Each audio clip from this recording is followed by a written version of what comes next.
Olá, estamos aqui em mais um podcast. É o terceiro já, roberto.com.você. Nós vamos para a abertura desse podcast.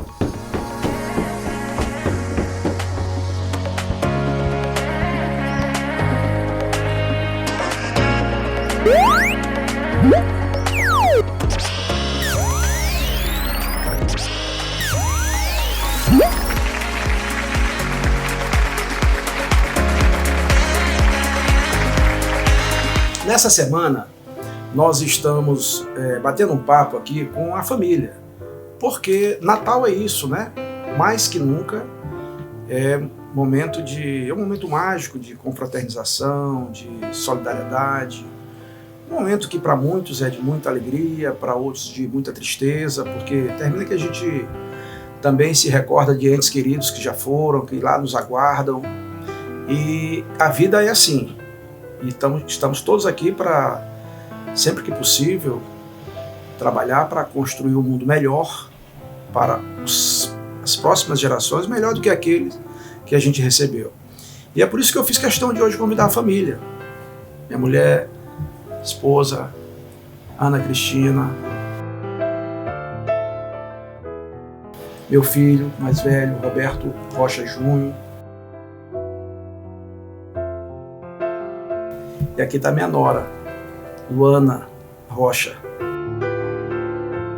Para você, Ana, primeiro, o que representa essa época do Natal?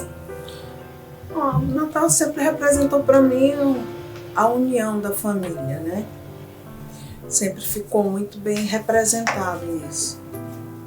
É onde eu consigo agregar filhos, netos, noras, genros, pai, mãe, esposo, amigos, enfim, família. E onde o carinho e o amor sempre esteve presente na nossa noite de Natal. O ano passado foi um ano difícil, esse ano está sendo mais difícil ainda, por conta da ausência do Rochinha, da ausência do Paulo, mas Deus me presenteou com uma família maravilhosa e eu só tenho que agradecer. Só agradecer. De fato, para nós, para nossa família foi esses últimos 5 anos, né? Muito especialmente o ano passado, que com consequência esse ano, de muita dor pessoal. E o que nos conforta, eu chamo de interruptor, é exatamente a alegria de ver a semente que nosso filho nos deixou, que é o neto, Paulo Filho, querido, amado, e que nos faz ter motivo de todo dia acordar com muito mais disposição. E para você, Júnior, Roberto Júnior, o que é Natal para você nessa data? O que representa? Qual o teu link com o superior nessa data?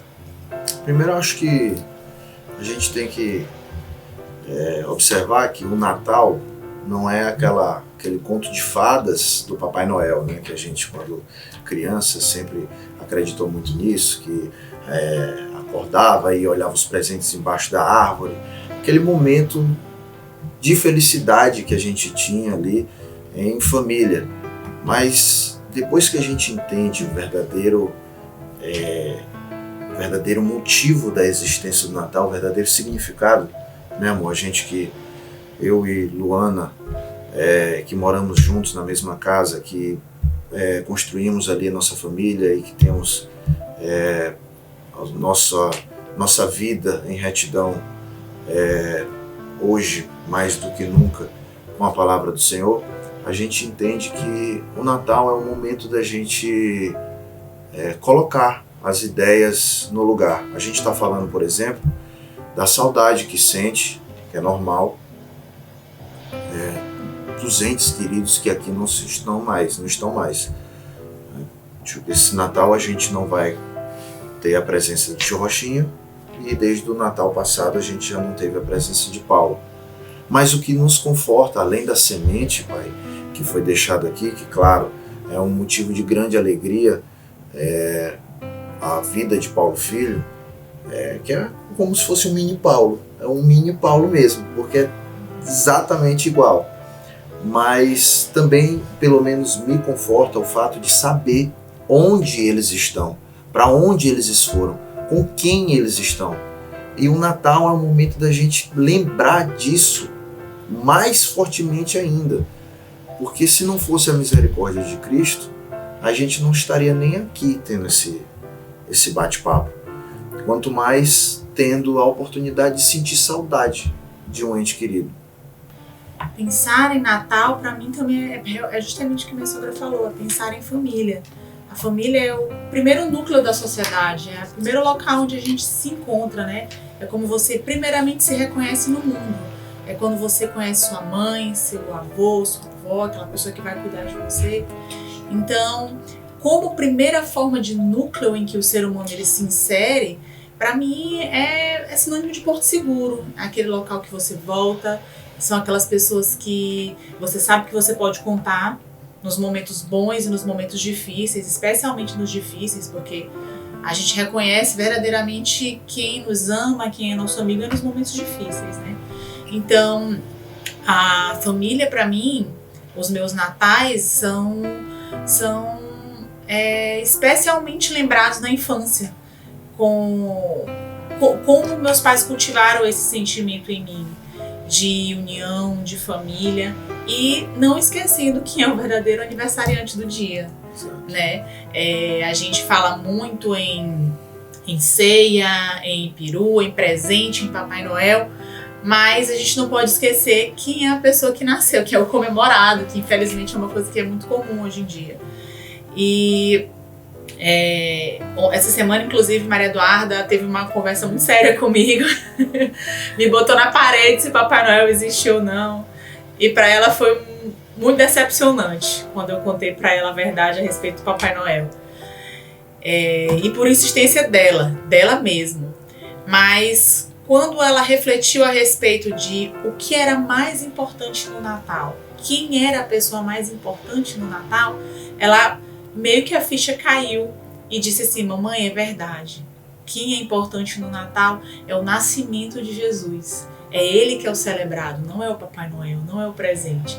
E no entanto, que quando eu perguntei para ela, então filha, hoje, esse ano você vai escrever uma cartinha para mim e para o seu pai, que somos as pessoas que verdadeiramente te presenteiam.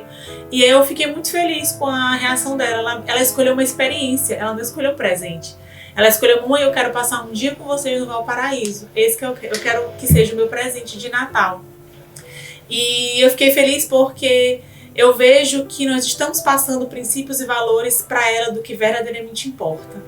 Mais do que uma boneca, mais do que uma bolsa, mais do que um brinquedo caro. Ela escolheu estar conosco, que somos a família dela. Inclusive ela já está entendendo, não só ela, mas a gente também tem outro filho, Roberto Neto, que é o mais velho. Eles já entendem que a gente, por exemplo, não viaja no Natal. Nunca viajamos no Natal. A gente sempre fica em família no Natal, para poder a gente passar esse momento juntos. Então, quando perguntam assim: Roberto, vai viajar agora no final do ano? Maria Eduarda, quando escuta, ela responde: só se for depois do Natal, porque já sabe que a gente vai passar o Natal juntos. Então, existem, obviamente, natais e natais. Claro, por exemplo, ano passado foi um Natal excepcionalmente triste pra gente. Eu tive um Natal que me marcou muito, por exemplo. Eu tive um Natal que eu lembro que era dia 21, quando a gente voltou de São Paulo, eu e Paulo. Paulo tinha terminado de fazer a última sessão de quimioterapia. Ele estava muito fragilizado e ele já tinha passado vários natais no hospital. Um ele passou na UTI, o outro ele passou na semi-UTI, e esse ele queria porque queria passar com o filho dele, com a família dele, e a gente morava juntos, né? No mesmo prédio, ali no mesmo andar, e ele no apartamento 1 e eu no apartamento 2, e a gente juntou tudo. Vocês lembram, né, que a gente fez aquela festa, formou um Natal só, uma festa só dentro dos 2 apartamentos. Só que infelizmente naquele dia ele teve uma recaída muito forte no dia 23, acho que foi no dia 23 ou foi no dia 24, no dia 24 mesmo, e a gente teve que passar a noite no hospital. Chegamos lá à tarde, ele estava muito mal, amanheceu mal, ele não queria nem contar pra gente que ele estava mal, para poder passar esse momento junto, né? Porque a gente foi criado dessa forma, fortalecendo a união familiar, principalmente na data do Natal. No Natal a gente tem que lembrar o que é mais importante na vida. Primeiro lugar, o aniversariante, Jesus Cristo. Em segundo lugar, a nossa família. E é interessante que, às vezes, na correria do dia a dia, a gente esquece o que verdadeiramente importa. E, se eu não me engano, foi Mário Quintana, que tem um texto belíssimo que ele fala que quem teve a ideia de dividir o tempo em fatias é um gênio. Porque todo ser humano precisa entender esse recomeço. E chegar no final do ano sempre é um momento que a gente fica reflexivo. Sempre a gente para e pensa no que importa, porque se não existisse esse final de ciclo, talvez a gente nunca parasse para pensar no que verdadeiramente importa, né? Na família, na união. Às vezes a gente tá nessa rotina, nessa correria de trabalho, de ganhar dinheiro, de escola, de filhos, e não para. A gente não para um minuto para pensar, não para um minuto para valorizar o que importa. E quando a gente chega nesse momento de final de ano, parece assim que ano que vem vai ser melhor. Esse ano eu não consegui fazer isso, mas ano que vem eu vou conseguir.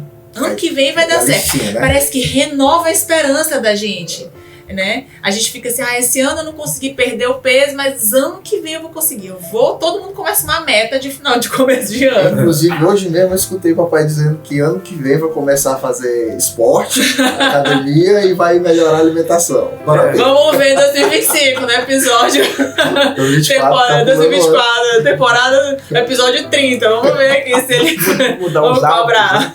Mudar os hábitos, mas é isso mesmo. Essa coisa de Natal, que é a data mais importante do cristianismo, né? Que, digamos assim, a tradição litúrgica fala que começa 25 e vai até o dia 6 de janeiro, que é o dia de Reis, né? Então, esse período realmente é um período muito mágico, né? Um momento de muita reflexão, como a Luana falou. E quem dera que todo dia fosse dia de Natal, né? Deveria ser para todos nós. E quanto mais a pessoa tem idade, experiência, mais isso é presente, né? Por que as crianças no Natal só pensam em presente? Claro que a pessoa mais idosa, ela não pensa mais só em presente, ela já pensa em outras coisas. Porque o ciclo da vida é isso, né? O ciclo da vida é isso. Quando a gente falou no início aqui da tristeza, de perder um ente querido, muito especialmente um filho, é porque é muito, mas muito doloroso perder um filho. Olha que perder um pai, eu já perdi meu pai, perder uma mãe, perder um irmão, é muito doloroso, muito. Um pedaço de nós que a gente perde. Mas perder um filho é quase que a gente se perder completamente. Se não tivesse outros, certamente que a gente... Tanto que é comum o pai dizer, não, eu dou minha vida por ele. Então, se você dá a vida, você dá tudo pelo seu filho. E aí você descobre que quando o sujeito perde o cônjuge, a esposa ou o esposo, ele fica viúvo. Tem uma denominação até. Quando ele perde o pai ou a mãe, ele fica órfão. Tem uma denominação. Mas quando ele perde o filho ou a filha, nem existe denominação. Porque é a roda girando ao contrário, né? É o ciclo da vida girando ao contrário. Então, é muito, muito complicado. Mas a vida continua seguindo em frente. Deus tem a nossa vida toda planejada do início ao fim.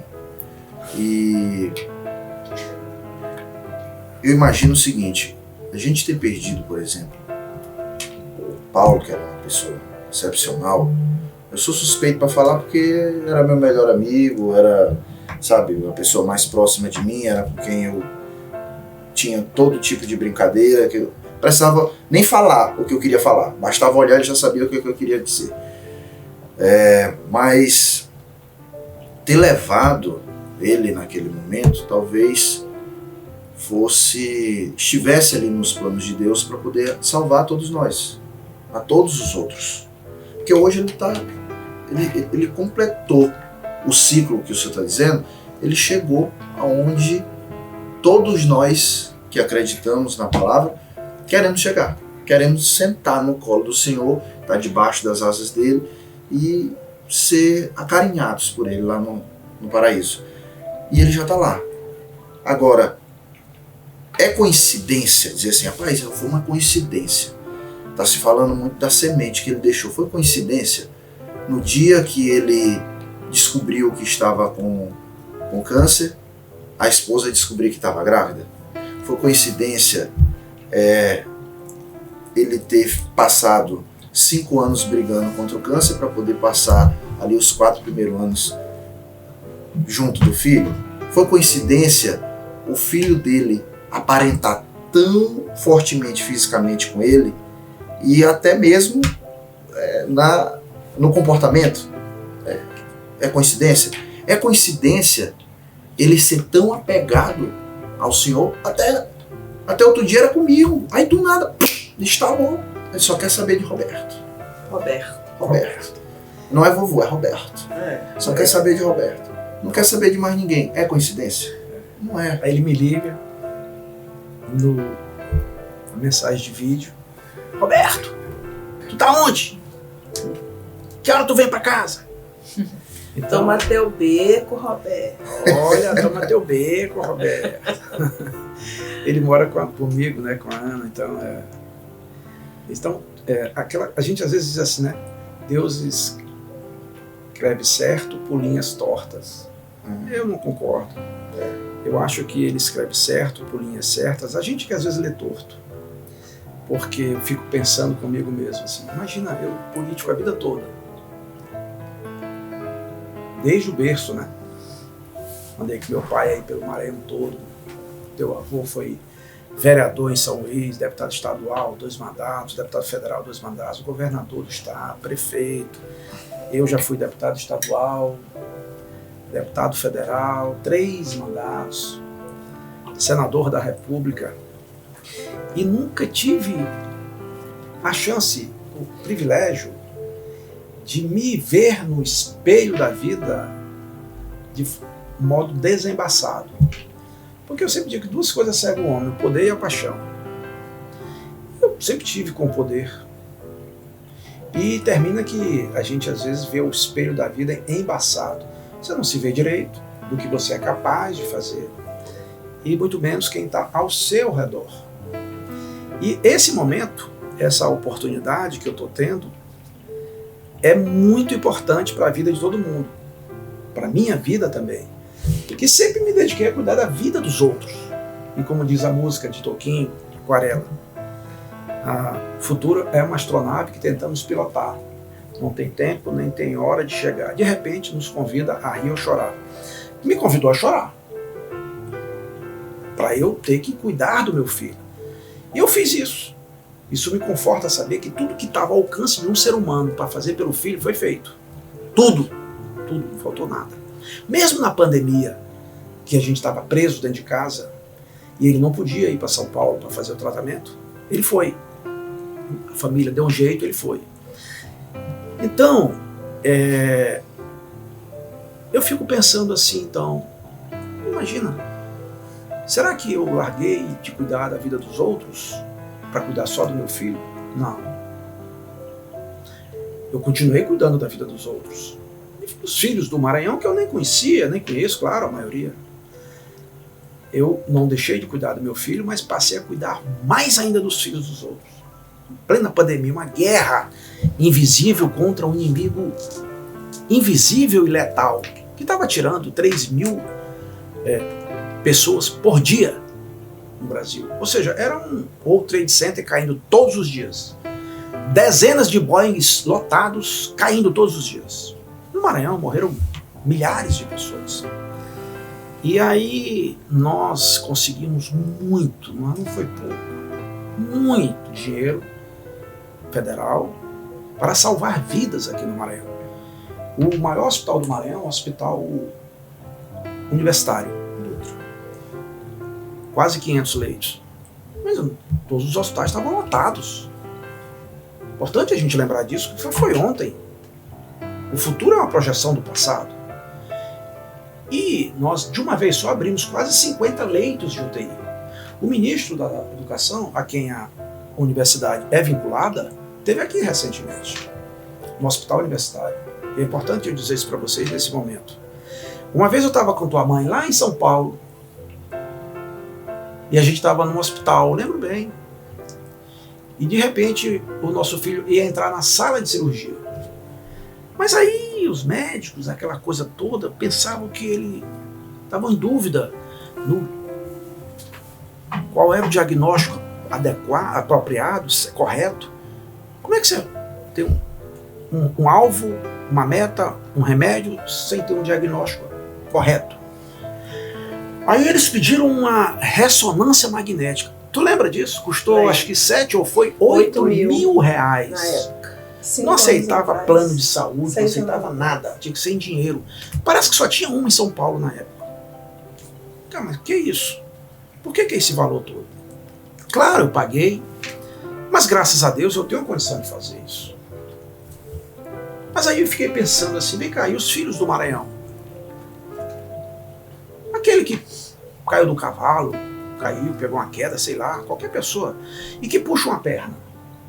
Ele não sabe se é osso, se é nervo ou se é músculo. Como é que ele vai tratar? Aí nós conseguimos vários para o Maranhão durante todos esses anos. Por exemplo, Balsas agora inaugurou um centro de diagnóstico. Você foi lá na inauguração, eu nem fui, porque foi logo depois. Inclusive, um parênteses, nessa inauguração, que foi no começo do ano, um vereador falou exatamente isso. Que no meio da sua dor, valia lembrar de que o Senhor não deixou de cuidar dos filhos dos outros para cuidar somente do seu. Exatamente. Cuidou do seu, mas também cuidou dos outros. Aí, para completar esse episódio, eu consegui um recurso para o hospital universitário para adquirir uma máquina dessa. Uma ressonância magnética daquela. Eu só queria se fosse daquela. Mais de 15 milhões de reais. Um negócio grandão, chegou aí. Para montar, foi uma guerra, teve que quebrar paredes do hospital para entrar com a máquina. E ela tem umas paredes imensas, né, para poder evitar a contaminação, radiação, etc. O fato é que o ministro veio para inaugurar. O ministro de Estado veio para inaugurar. E aí ele me perguntou, como é que não tem em Fortaleza essa máquina? No Nordeste, ele não sabe se tem, nem eu sei se tem. Aqui em São Luís, nenhum hospital privado tem. Mas passou a ter no hospital público. No hospital público.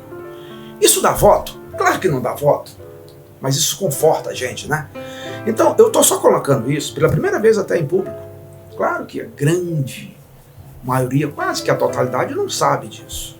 Não sabe disso. Mas se a gente está aqui, como disse lá no começo, para não ficar parecendo que são palavras que vão e voltam com o vento. São gestos. Gesto se paga com gesto.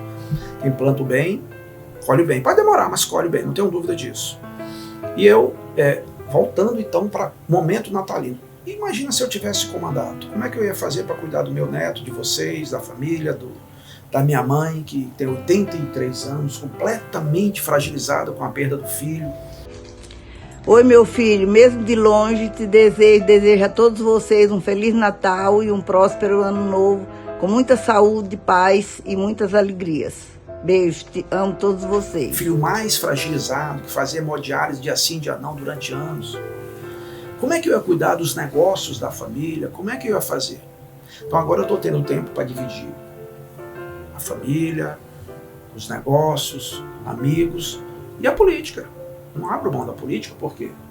Pelo patrimônio que eu construí ao longo da minha vida. Afinal, eu saio das urnas sem fazer campanha, estando em São Paulo, que nem mesmo eu votei em mim, com quase 1.300.000 votos.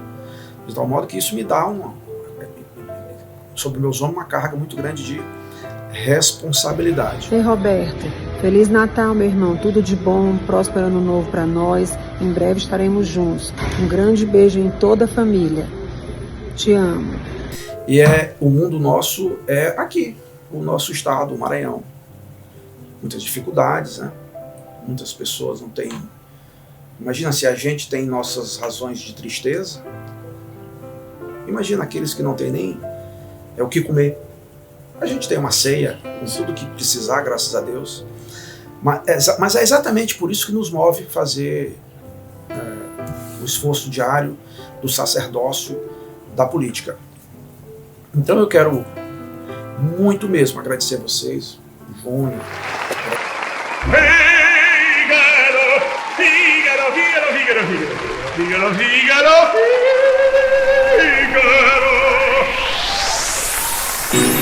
Jesus Cristo, Jesus Cristo, Jesus Cristo, eu estou aqui. Vai cantar com ele, vai.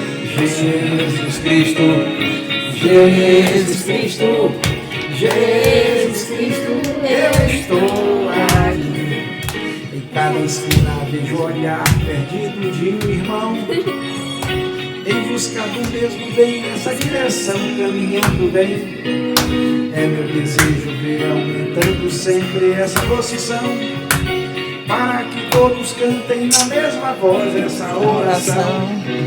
Jesus Cristo, Jesus Cristo, Jesus Cristo, eu estou aqui.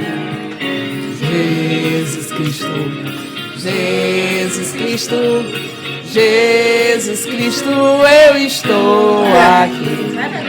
Jesus Cristo, Jesus Cristo, Jesus Cristo, eu estou aqui.